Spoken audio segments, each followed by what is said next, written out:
The lawyer didn't even look at me when he said it. He just adjusted his glasses, paused for a second like he was choosing the right words, and then dropped a line that made the entire room change temperature.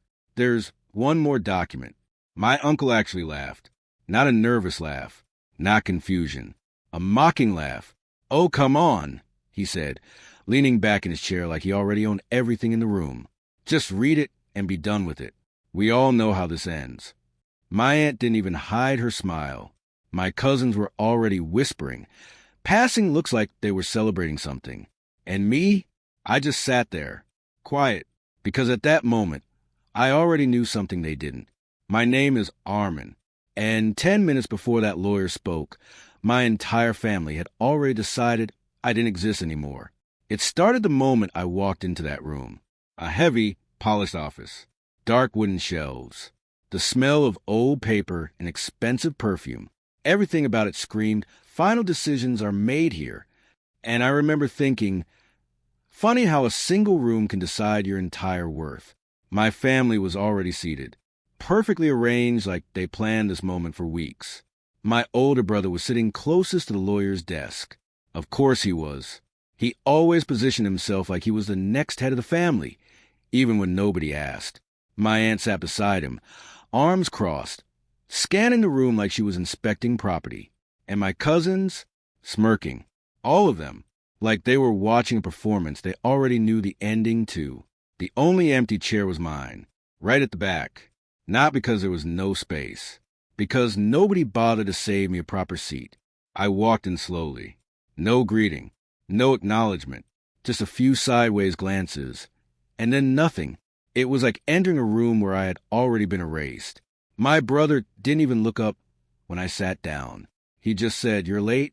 Not a question, a statement, like I was already inconveniencing them just by existing. I didn't respond. I just sat, because I had learned something very early in life.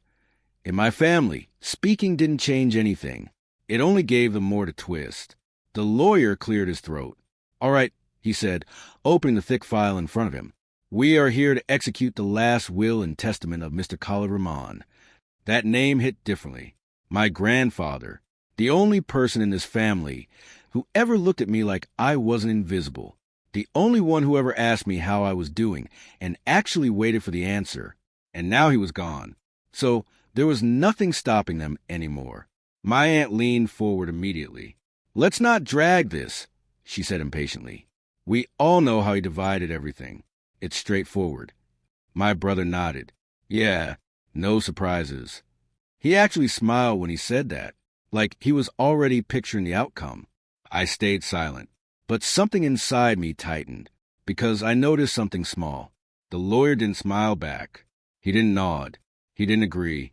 He just flipped the page, slowly, carefully, like he was about to walk them off a cliff, and wanted them to see the edge first.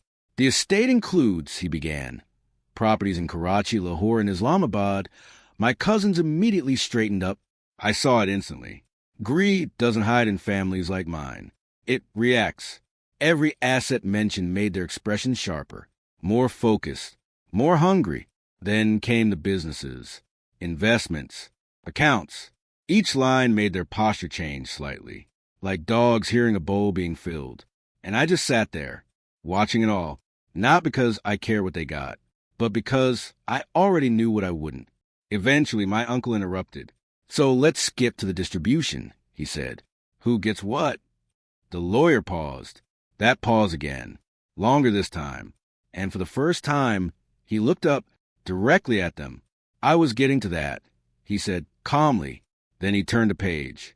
And everything changed.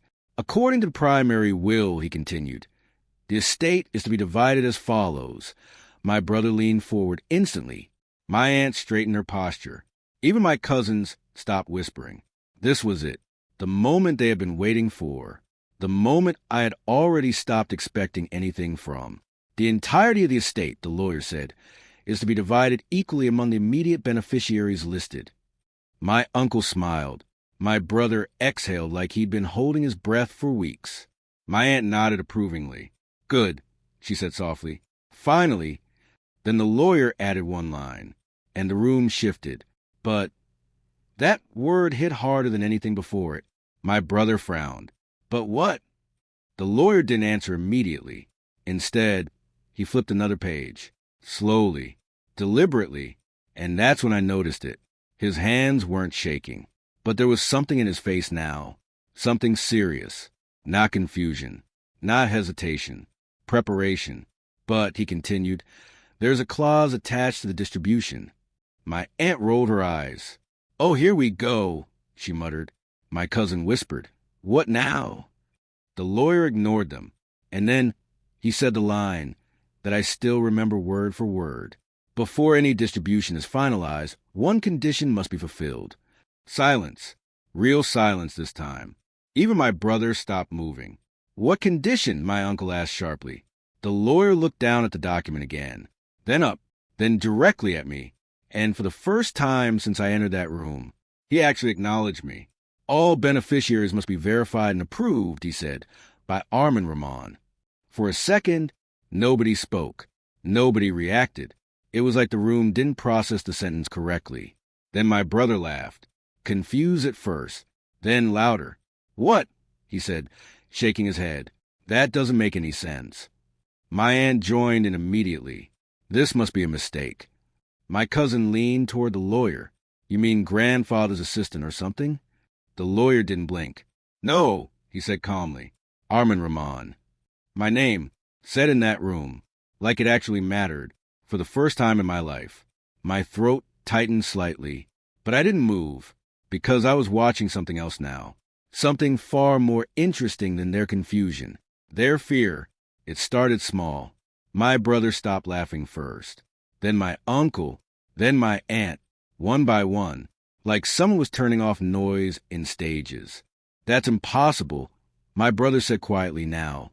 The lawyer remained calm. It is legally binding. My aunt leaned forward aggressively. Why would he do that?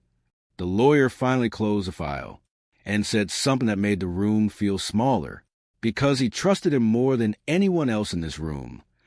That line landed differently.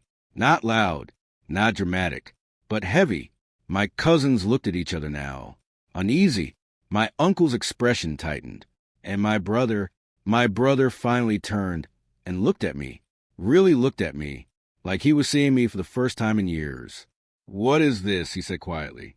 I didn't answer, because honestly, I didn't know yet either. The lawyer adjusted the document again. There is one final instruction, he added, and that's when I felt it, that shift again. The same feeling from the moment I walked in, like something underneath everything was about to surface. My aunt forced a smile. This is ridiculous. Just read it already. The lawyer nodded, then opened the final page, and before he spoke again, he looked at me one more time, longer this time, almost like he was confirming I was ready. And then he said it, slowly, clearly, like he wanted every single person in the room to remember it forever. Armin Rahman is to be present for the final reading of the complete estate structure. My brother frowned. What does that mean? The lawyer didn't answer him. Instead, he added one final sentence. And that's when everything truly started to collapse. Because he said, without him, he paused, let the silence stretch, then finished, nothing can move forward. And for the first time in that entire room, nobody laughed. Nobody spoke for a full 5 seconds.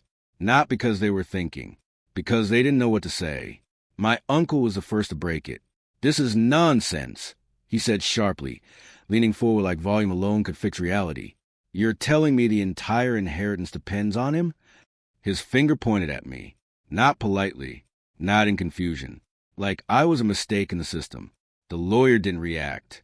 He just placed both hands on the table, calm, controlled, and that calmness irritated my family more than any answer would have. Yes, the lawyer said simply. One word. That was it. No explanation. No cushioning. No apology. Just reality.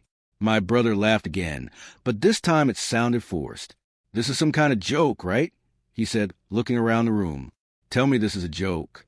Nobody laughed with him. That was the first crack. When he realized nobody was joining in, my aunt crossed her arms tightly. There must be a mistake in the paperwork. He wouldn't do this. The lawyer opened the file again. No mistake, he said, then added something that made the air feel heavier.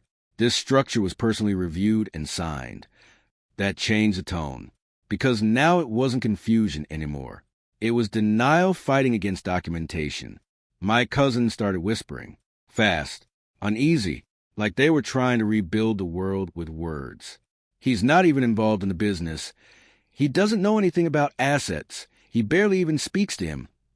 Each sentence was meant to diminish me, but instead, it started sounding like proof of something else. My uncle turned toward me again, this time slower, more controlled. "What is this?" he asked, quieter now. "Did you do something?" That question hit differently, because it was an accusation. It was fear trying to find direction. I stayed silent, not because I was playing a role, but because I genuinely didn't have answers yet. I was still catching up to reality myself. The lawyer cleared his throat again. "There are conditions tied to approval," he continued. "Until Armin Rahman confirms the beneficiaries, no transfer of assets can be executed." My brother stood up slightly now. "Why him?" he demanded. Why would grandfather give him that power? The lawyer looked at him directly, and this time his answer wasn't cold. It was deliberate, because he trusted him. A pause. "More than any of you." That sentence didn't just land. It spread, like it was rewriting the atmosphere in real time. My aunt's expression tightened. My uncle leaned back slowly. Even my cousin stopped whispering, because trust in a greedy room like this doesn't sound emotional. It sounds like control. My brother pointed at me again, but his hand wasn't as steady now. "He's nothing special," he said, voice slightly raised. "He was just around more, because he had no life." That was supposed to hurt me, but it didn't. Not anymore, because something had already shifted. I wasn't inside their version of reality anymore. I was outside it, watching it crack. The lawyer spoke again before things could escalate. "There is also a secondary clause." My aunt sighed loudly. "Of course there is." But even she wasn't confident anymore. The lawyer ignored her. "This clause," he continued, "states that any attempt to bypass or influence the approval process will result in," he paused, looked down at the paper, then finished, "complete suspension of inheritance distribution." Silence again, this time heavier. My uncle frowned. "Suspension?" "Yes," the lawyer said. "Everything pauses." My brother scoffed. "That's ridiculous." He wouldn't risk the entire estate on one person. The lawyer didn't respond. He didn't need to, because the document already had. My cousin whispered something under his breath. This doesn't make sense, but it did. And that was the problem. It made too much sense in a way they didn't like. Because suddenly, the structure wasn't about inheritance anymore. It was about control. And I could feel it. All of them starting to realize the same thing at different speeds. That they weren't in charge of this moment. Not the lawyer. Not the assets. Not the room. My uncle stood up now. "This is unacceptable," he said firmly. "We need to challenge this." The lawyer nodded once. "You are free to contest it legally." Then added, "But until then it stands." But again, it always came back to that. But the law doesn't care. But the document is valid. But reality doesn't bend just because you want it to. My brother turned to me again, this time slower, less aggressive, more calculating. "You knew about this," he said. It wasn't a question. I finally spoke. No, one word. Same as before. Simple. True. And strangely enough, that was the first time the room felt unsure about me instead of certain. Because if I was lying, I would have defended myself more. If I was guilty, I would have explained. If I was involved, I would have reacted. But I didn't do any of that. The lawyer checked his watch. "There is one final step," he said. Everyone looked at him immediately, even me, because this was new. "What step?" my aunt asked cautiously. The lawyer closed the folder again and said, "Verification." My uncle frowned. "What does that mean?" The lawyer turned slightly toward me, and for the first time his tone changed. Not formal anymore, not procedural, personal. "It means," he said, "Armin Rahman must confirm whether each beneficiary is valid according to the instructions left behind." My brother stepped forward. "That's insane," he said. He doesn't have authority over us. The lawyer nodded slightly. You're correct. Pause. Then, he has authority over the execution. That distinction hit differently, because it meant something very specific. Not power over them, but power over access. My aunt looked at me now. Really looked. Not like before. Not dismissively. But like she was trying to solve something she suddenly couldn't ignore. This is about him, she asked softly. Nobody answered, because now the question wasn't if. It was why, and I still didn't have that answer. Not fully, but I could feel something building behind all of this. Something I wasn't told. Something I hadn't been included in. Something my grandfather had set in motion long before any of us walked into this room. The lawyer finally stood. I will need all beneficiaries to remain present for the next step, he said. My uncle scoffed again. We're not going anywhere until this is fixed. But nobody moved, because leaving didn't solve anything anymore. My brother leaned toward me slightly now. Lower voice. Less arrogance. More tension. What did you do? He asked again. I looked at him, and for the first time, I didn't feel smaller than him. I just felt separate. I didn't do anything, I said again. But this time, it didn't sound like defense. It sounded like truth. The lawyer opened the door to the adjacent room. Please follow me, he said. And then he added something that made everyone pause before standing up. Everything will make sense after this. Nobody believed him. But nobody had a better option either. As we moved into the next room, I noticed something strange. The energy had changed completely. No more celebration. No more confidence. Just quiet tension. Like everyone was walking into something they couldn't predict anymore. And as I stepped through that doorway last, my phone buzzed. Unknown number. One message. Short. No name. Just a line. You're finally where he wanted you to be.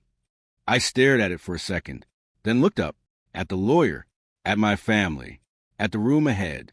And for the first time since it started, I realized something wasn't being revealed to them. It was being revealed to me. And whatever was waiting in that next room wasn't just about inheritance. It was about everything I didn't know I was part of. The door closed behind us with a soft click, but the sound didn't feel soft. It felt final, like something had just sealed itself in place, and there was no walking back out the same person. The second room was smaller than the last one, more private, no long table, no family arrangement, just a single desk, a locked cabinet behind it, and the lawyer standing exactly where everything felt controlled. And for the first time since it started, he wasn't holding the same calm distance anymore. He looked careful, like he was about to hand something over that had weight far beyond paper. My family stayed close together behind me, not sitting anymore, standing, uneasy, watching everything like it might explode. My brother broke the silence first. This is ridiculous, he muttered. We're being dragged around like we don't matter in our own inheritance. No one answered him, because something had shifted. Even he could feel it now. The lawyer stepped forward and opened the locked cabinet. Inside was a single envelope, thick, sealed, different from the rest. No labels except one handwritten name on the front. My name, Armin Rahman. My throat tightened slightly. Not fear, not excitement. Something in between, like standing on the edge of a decision you didn't remember making. My aunt noticed it immediately. That's his name, she said sharply. The lawyer nodded. Yes. Then he placed it on the desk. Slowly, carefully, like it wasn't just paper, like it mattered more than anything said so far. My uncle frowned. What is that? The lawyer didn't answer him. Instead, he looked at me, directly. For you, he said, and pushed it forward. Nobody moved. Not my family. Not me. Just silence. The kind that makes your ears ring. Finally, I reached out and picked it up. It felt heavier than it should have. Not physically. Emotionally. Like something inside it already knew what it contained. I broke the seal. Slowly. And unfolded it. The first line wasn't legal language. It wasn't formal wording. It was personal. Written in my grandfather's handwriting. And the moment I saw it, my chest tightened. If you are reading this, then they have already tried to remove you. I stopped for a second. My breath caught slightly.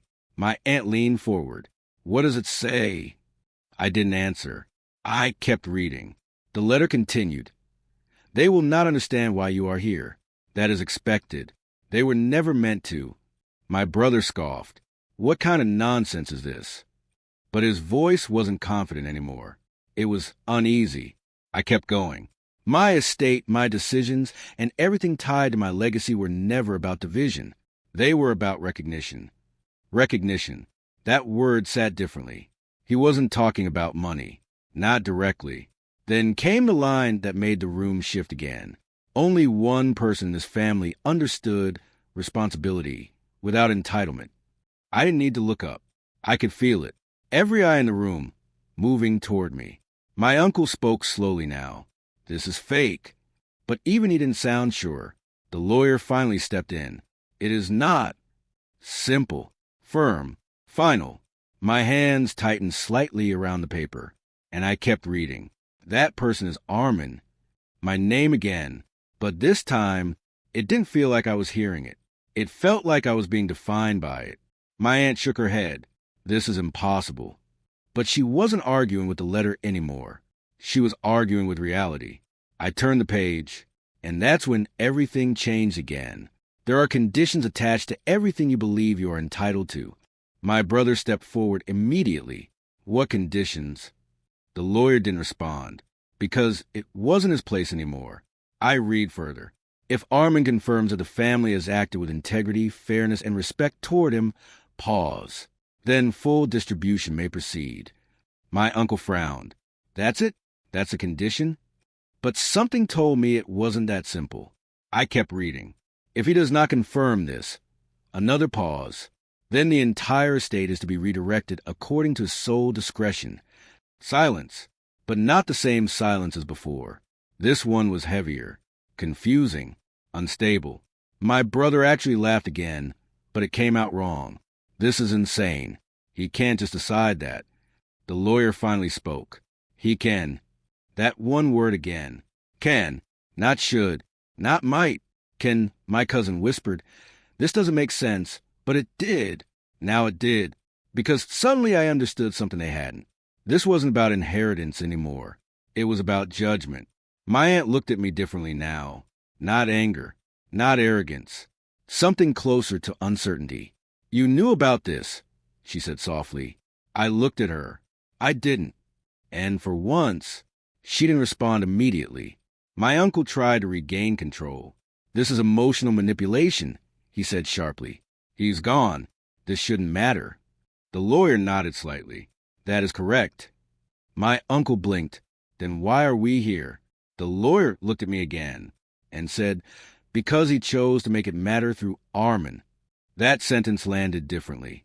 Because it wasn't about power anymore. It was about intent. My brother stepped closer now, voice lower. So what now? He asked. You just decide everything? I looked at him, really looked, for the first time, not as a younger brother in his shadow, but as someone holding something none of them could touch. I guess, I said quietly, that depends. The room went still again. My aunt shook her head. This is unfair. But she didn't say it to me. She said it to the situation, to fate, to the fact that control had slipped somewhere they didn't notice. The lawyer closed the file completely. There is one final instruction, he said. Everyone turned toward him again. Even me. He paused, then added, this must be resolved today. My uncle frowned. Resolved how? The lawyer looked at me and said, by your decision. That was it. No more paperwork. No more delay. No more buffer between truth and consequence. My hand tightened around the letter, and suddenly I felt it. The weight of it. Not money. Not property. Something heavier. Responsibility. Because now every person in that room was waiting for me. My uncle, my aunt, my cousins, my brother. All of them. Not arguing anymore. Not mocking anymore. Just waiting. And for the first time in my life, I wasn't invisible. I was the center of everything. My brother spoke quietly. Armin, come on. Don't do something stupid. That word hit differently. Stupid. as if I had spent my whole life beneath him, and now he was asking me not to rise above it. I didn't answer him immediately. Instead, I looked at the letter again. My grandfather's handwriting. Calm, intentional, final. And I realized something. This wasn't sudden. This wasn't random.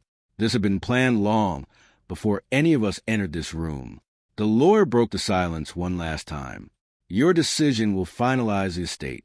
He paused, then added, or dismantle it. That word hung in the air. Dismantle. My family shifted slightly. Uneasy now, because suddenly they understood something they hadn't before. This wasn't about what they would get. It was about what I would allow them to have. I folded the letter slowly, placed it back on the desk, and looked around the room. One by one, my uncle avoided my gaze. My aunt crossed her arms tighter. My cousin stopped whispering completely.